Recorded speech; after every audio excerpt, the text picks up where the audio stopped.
देव सर्वकार्येषु सर्वदा.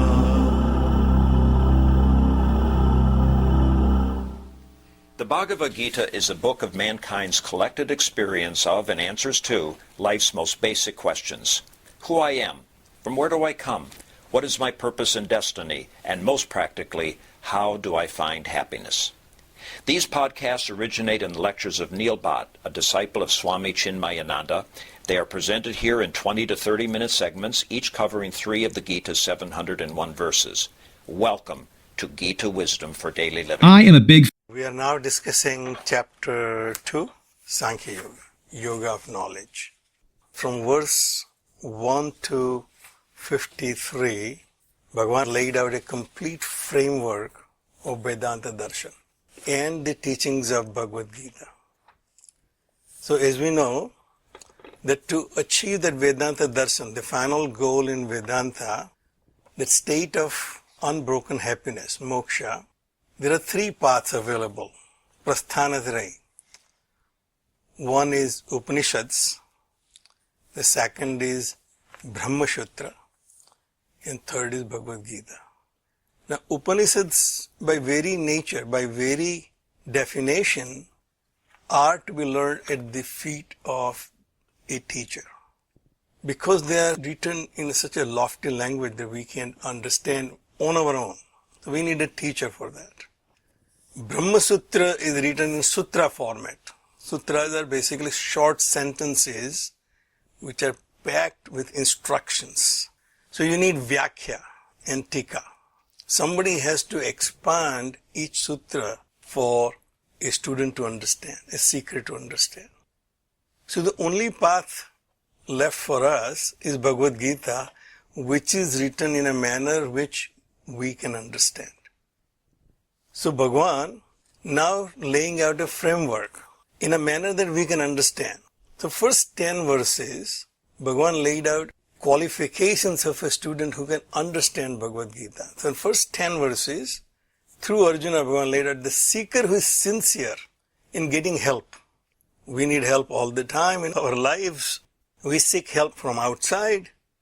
But whether we are sincere in getting help or not, which determines whether we can get help or not. So most of the time when we seek advice or help from somebody, all we are looking for is affirmation of my own idea. If the advisor tells me what I was already thinking, I'll take the advice, otherwise I'll go to somebody else. How can you know what I'm going through? So in first 10 verses, Arjuna completely surrendered. You tell me what is shreyas for me and I'll follow. That's the quality of a student necessary to learn Bhagavad Gita. So that was clarified. Then from verse 11, Bhagavan laid out the situation we are in and what the truth is. So in verse 11 itself it says that asocyanu anvasochastvam prajnavadansa vasase. The life we live is, we are worrying about things which are not worth worrying about, but we speak very intelligent language. We say, I'm living an intelligent life. I make sure everything is right. But at the same time, we are worrying about things which are not worth worrying about. So Bhagavan laid out our position, where we are, what an ideal seeker should be, and where we are. And then verse 12 onward, till verse 25, Bhagavan described the nature of this self, dispelling our misunderstanding and our ignorance about ourselves. Bhagavan said, yourself is immortal. Na enam chindante sastrani, na enam dahati pavaka. And then Bhagavan continued from 26 to 30th and say, even from your own perspective, if you look at the world the way you are looking, you still have to continue doing your duties. And then verses from 31 to 37, we're going to go practical approach. Now what do you have to lose? Either way, you will be benefiting from your actions if they are performed in line of your duties, line of your dharma. And then from verse 38 to 46, Bhagavan laid a path how to achieve it. that sukha dukkha same kritva labha labha jaya jayo. Engage in this world of activities with this equanimity of mind and keeping everything in balance, whether you gain out of an activity or lose in your activities. And all these things sounds very, very complex to us. Even though we have faith in Bhagavad Gita, we have faith in Bhagavan, we have faith in the advice, but for us, it seems the task is insurmountable.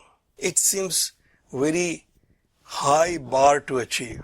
So it seems that we don't have any argument about it, but we have difficulty practicing it because we forget where we are.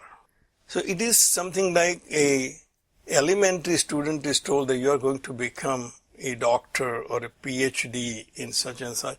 For him, that's a task which is too far away and very difficult to achieve. So the only thing you can say, continue doing what you are doing and you will get there. Look at all the other people who have achieved that. So verse from 47 through 53, Bhagavan explains how to achieve it. And in the end, he said, Yogasthaha kuru karmani sangam tyaktva dhananjaya. So verse 48 told us a clear instruction. Establish yourself in yoga and continue action without attachment. So there are two simple statements, but they seem very difficult to achieve for us. Establish yourself in yoga. Well, I don't understand what yoga is. And sangam tyaktva dhananjaya. Without attachment, you perform your actions. Both of them seem not very practical to me right now. So Bhagavan then continues, siddhi asiddhi samobhutva. So how you will achieve it?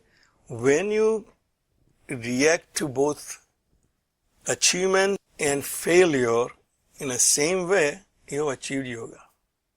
That samatvam yoga uchyate. We saw that first definition, which is very different from what I understood yoga is from osmosis, living in the culture which I was brought up in.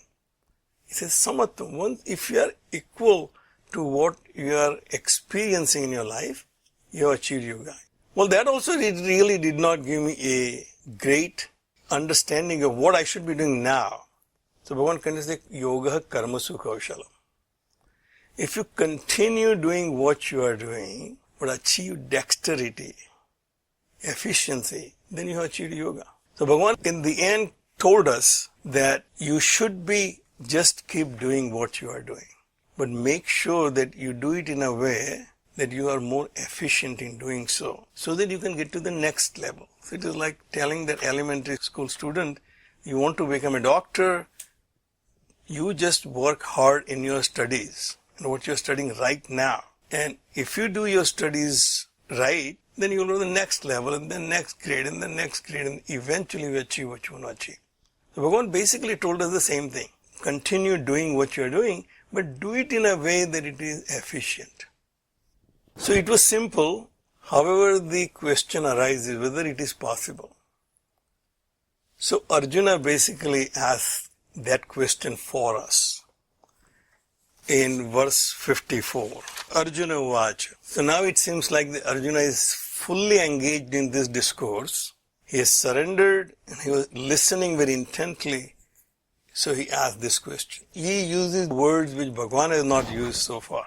And now Arjuna says, Sthita pragnasya ka bhasha, samadhisthasya keshava, sthitagdihi kim prabhaseta, kim asita vrajeta kim. He is also exhibiting his knowledge about his own culture. So three words, sthita pragna, samadhi, and sthitadihi. Three words we are learning through Arjuna. They basically mean the same, but they all have different connotation. Sthita pragnaha, one who is pragna, consciousness is steady. Consciousness, as we understand it, when my thinking entity is active, then I consider myself conscious. And then I become conscious of many things. I'm conscious of the world outside, conscious of my body, conscious of my intellect, conscious of my mind. I become very conscious. So that's a state of waking I am in. that prajna, that chitta, when reflects its own source, the consciousness, then I'm established in consciousness. Sthita prajna, I'm now established in consciousness. So the chitta normally reflecting the world which I observe outside, when it reflects its own source, it's reflecting the consciousness itself. Such a person is a sthita prajna. Samadhisthasya kesavaha. The state of that sthita prajna. He is established in samadhi. Swami Chinmayananda explained the state of samadhi, samadhi. Sam is samyak, which is steady. I is expanded. And dihi, buddhi, chitta. That's expanded consciousness, one who is established in. So we are conscious right now because I'm conscious of all three equipment that I have. My body, my mind, my intellect. So I call it a waking state. While I'm in a dream state, I'm only conscious about two things, my mind and intellect. Antahkarana is the only functioning equipment in my dream state. So I'm missing out one equipment, body, in that. And in deep sleep, I have no equipment available to me. So samadhi is a state I have expanded consciousness. So it's an expanded understanding of my own self is samadhi. We are always in a state of samadhi, as Swami Chinmayananda says. That right now I'm in a state of samadhi, that I am who I am, this individual being. I'm also in a state of samadhi that it's a day outside. Any amount of persuasion will not convince me that it's night outside. That's a state of samadhi, what the world I'm dealing with. Also who I am, this is me, not the other person is me, is a state of samadhi who I am as an individual. The samadhi which Arjuna stated is the expanded consciousness about what is my true self. Sthita dehi kim. Sthita, whose intellect is steady. Now my intellect, which is basically a product of my experiences and memory. Intellect is a memory bank. It has all the data available of each experience I had in my past, and then I can make a decision based on that when I face a new situation. I relate to the situation I had before. Now I am relating it and taking a decision what is right and what is wrong. Intellect which is established in that samadhi of what my true nature is sthita dehi. It seems that such a person cannot exist. It seems that this is just a utopian idea of a person who is so perfect and complete. So Arjuna says, Sthita prajna ka bhasa. Can you describe a person like that? How do you describe a person who is so perfect, who is established in his samadhi? He's in his expanded state of consciousness. He knows what the true nature of his self is. And his intellect is steady about his own self. Now, if that is the case, is he now completely useless for this world? Because he cannot function in a normal state. Kim asitaha. How does he sit? Vrajeta kim. How does he walk? So basically he's asking, how does he behave in normal life? Can I come across a person who acts so differently that I can identify such a person must be a realized one? Because he's not acting just like you and I are acting. That's his question. He's expecting that the description will be of a person who acts so differently than a normal person. So Bhagavan answers. Sri Bhagavan uvacha. Prajahati yada kaman sarvan partha manogatan. Atmani eva atmana tushtaha sthita prajnaha tada uchyate. This is a definition of a sthita prajna. Bhagavan says, this is an achievement by a person who achieves this state. So this, by self-effort, one has achieved this state where prajahati yada manogatan kaman sarvan, that he gives up all the desires from his mind. The desires are basically my goals to achieve something which I don't have. To make myself complete, I feel incomplete. To complete myself, I desire to achieve something, accomplish something. It's a person who feels he's complete, he does not have any desire in his mind. So the first definition Bhagavan gives is one who has no desire. He becomes desireless. Atmani eva atmana tustaha. He is satisfied in the self, by the self. He does not need anything from outside to make him feel complete.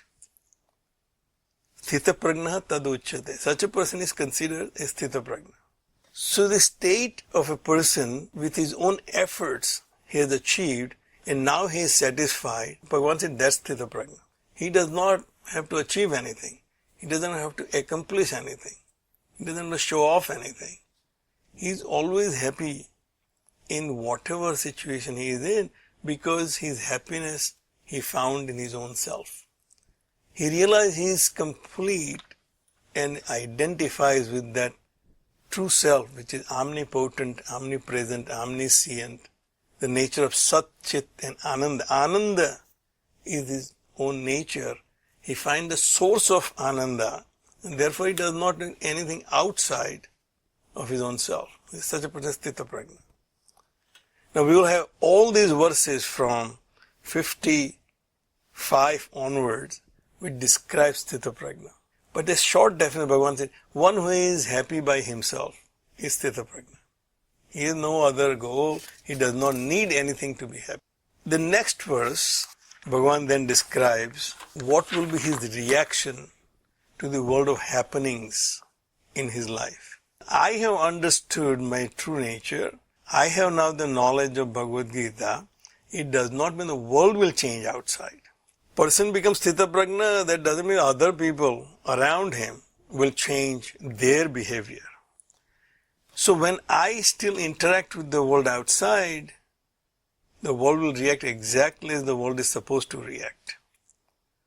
But my reaction to those interactions should be different if I achieve the state of Sthita Prajna. So Bhagavan said, Dukhesu anudvigna manaha. He is unshaken by dukkha. We get shaken by dukkha. We are very enthusiastic about doing something, achieving something, performing something, and suddenly some dukkha comes and we are shaken by that. We cannot maintain our enthusiasm to live life because dukkha is in our life. The dukkha is taking all my attention. It's like I am wearing a white shirt and there is a black mark on it. Ink pen created a mark on my pocket. All my attention will go to that black mark and not to the rest of the white shirt. So Bhagavan said, one who is not affected by such occurrings, such dukkha in his life, his mind still remains steady and he is as enthusiastic about his life as he was before this dukkha came in his life. Sukhesu vigatas pruhaha. When sukha comes, he does not create more hankering to experience that again and again. When we get success or we have pleasant experience, we want to experience it over and over again. He says such a person experience it as is and let it pass. If dukkha comes, he deals with it and let it pass. Sukha comes, he deals with it and let it pass. With raga bhaya krodha, and therefore he becomes without raga, bhaya and krodha. He has no attachment, raga. Any experience which is pleasant creates attachment. Somebody I like, I get attached. Something I like, I get attached. I want to be in that company with that object, with that experience over and over again. That's attachment. Then there is a bhaya, that somebody will take this away from me. Or I may not achieve what I'm trying to achieve. So that fear. And then krodha, because somebody came in between and I did not achieve what I thought I will be achieving. Krodha. We'll be discussing this in further details in the coming verses. But Bhagavan said, Sthita Dehi Muni Uchyate. Such a person is considered with a steady intellect. The intellect is not giving him now different results every time the same question comes based on the experience. I thought this is right as per my previous experience. Then I have another experience and I change my mind. And then, no, that was not right. This is right. So my intellect is constantly evolving in deciding what is right and wrong based on my experiences. He said, but a person whose intellect is steady, no matter what the experience is, he knows the right answer. Who I am and where my happiness lies. We'll stop right here. If you find this podcast helpful, please support it by donating any amount at podbean.com/Neil Bhatt or at chinmayarichmond.org. Thank you. Hari Om. ॐ सर्वे भवन्तु सुखिनः सर्वे सन्तु निरामयाः सर्वे भद्राणि पश्यन्तु मा कश्चित् दुःखभाग् भवेत् ॐ शान्तिः शान्तिः शान्तिः हरिः ओम् श्री गुरुभ्यो नमः हरिः ओम्